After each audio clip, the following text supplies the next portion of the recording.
This video is brought to you by Ridge Wallet. Guys, this incredible wallet is light, sleek, and industrial. It doesn't fold or awkwardly bulge out of your back pocket. It seriously changed my whole pocket game. If you moved on from the flip phone, it's time to get that 90s style wallet that your dad still uses out of your pocket. Ridge Wallets hold up to 12 cards, plus all the cash you need. Choose from over 30 colors and styles, including carbon fiber and burnt titanium. It is the best wallet you can buy, and you don't just have to take my word for it. There are over 30,000 five-star reviews. I was skeptical at first, but once you try it, you'll never go back to your old wallet. And there's no pressure. Test it out for 45 days. If you don't love it, send it back. Get a full refund. If you decide to keep it, there's a lifetime warranty. Click the link in the description to get 10% off today with free worldwide shipping and returns. Go to ridge.com/Chael. That's ridge.com/Chael and use the promo code Chael. Eugene Berryman, very respected coach, right? I haven't the foggiest idea, neither do you, anything that he has done personally as an athlete. I don't know what his background was, is what I'm saying. I don't know if he boxed, if he wrestled, if he played around as a kid. He appears to sure be a great leader of men, though. He's got a stable like you wouldn't believe. I don't know how many UFC fighters he has signed, but I do know that he's got the Hangman. I know he's got Izzy. I know he's got Volkanovski. Those are 2 world champions. You got a camp and you got 2 world champions in the same camp at the same time. I mean, that's a rarity. That's something very special. Excellent coach. I've heard him doing some interviews, though, right? And they will make you turn your head and scratch it just a little bit. What code do you follow? And I thought the code was pretty simple.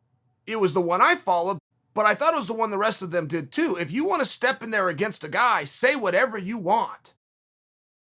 Leave his coaches out of it because that old man's not going to get in there. The same thing goes in reverse. If you are said old man who doesn't have a license, do you talk about the athlete? I mean, it's just a very strange thing. I haven't seen it. And I don't know him well enough to know if he's a hustler and a worker because he came out with a comment earlier today where he said that Vettori is not even the UFC's first choice. This fight is not happening because of the accolades and achievements of Vettori. It's happening because Adesanya, his student, was nice enough to give a pink panty night to him. And that he knows this because he heard this from the UFC brass who was not happy with Vettori's last fight where he took somebody down and held on to him. Nobody wants to see somebody take somebody down and hold on to him. End quote. Okay, great. I wasn't there. I don't know if that happened. I will tell you this. If Eugene Berryman had that conversation with any member of the UFC, it will represent the last time any member of the UFC speaks to Eugene Berryman. The first rule of Fight Club is you don't talk about Fight Club. So if he just did that, allow me to be the one to explain to Coach Berryman why those phone calls never get picked up again. And secondly, do I believe that it happened? Man, that's a stretch for me. You got fight promoters that are trying to make fights. You always are hedging your bet against the other guy doesn't want to do it. Man, this Vettori sure looks good. He won 5 in a row. He gave your client the hardest fight he's had in his entire career. Perhaps I need to downplay him a little bit and hope that it sets in with you so that I get this contract that I called you for in the first place with a signature at the bottom of it. It could have been a level of that. Some of that gamesmanship does happen. I just didn't understand what a benefit would be to bring it out. One, you're either breaking a personal classified conversation to the world, which is a huge, huge miss.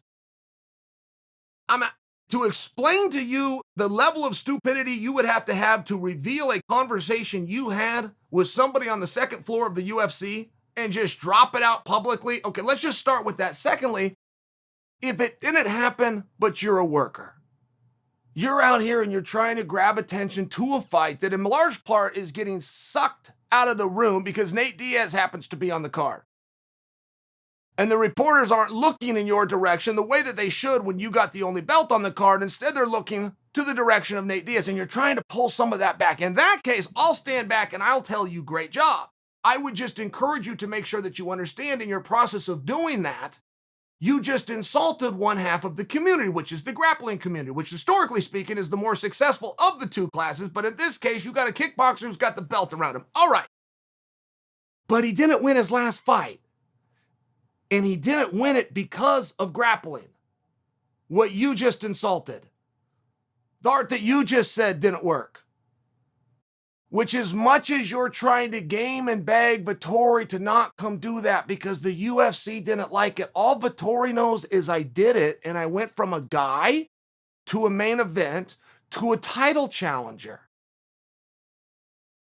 And there was another guy around these parts who also liked to take people down and hold them there. And his name was George St. Pierre, who sold more tickets and t-shirts and pay-per-views than anybody. So I don't know if Coach Berriman's objective was to come out and leak a conversation.